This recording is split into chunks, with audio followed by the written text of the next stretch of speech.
Vendimi për të kryer një kontroll shëndetësor ishte momenti përmes të cilit Alketa Cukalla 2 vite më parë kuptoi se kishte një shqetësim serioz me gjirin.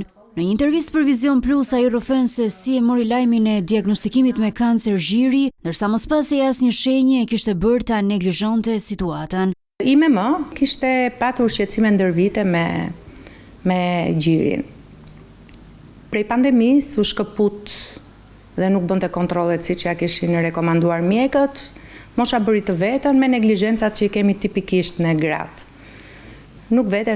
Për t'i dhënë kurajo, unë prenotoj paket për vete, mamin edhe ti me motër.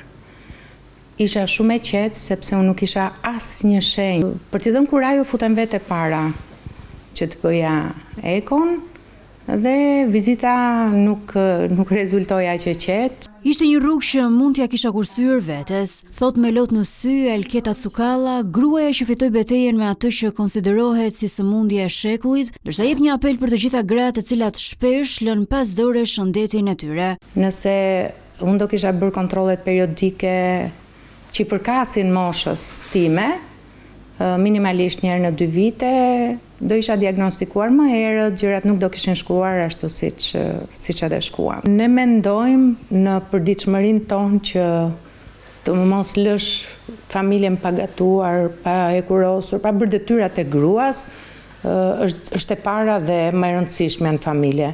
Në fakt në ato momente unë kuptova që duke neglizhuar të parin dhe më të rëndësishmin shëndetin, i kisha bërë dëm fëmijëve të mi, prindërve dhe tim shoqi. Unë insistoj që kushdo mund t'ja kursej vetes të paktën për gjirin, duke bërë atë që duhet bëj çdo grua. 224 gra humbën jetën gjatë vitit të 2024 nga kanceri i gjirit, ndërsa u regjistruan 805 raste të reja, mes të cilave 14 prej tyre ishin meshkuj.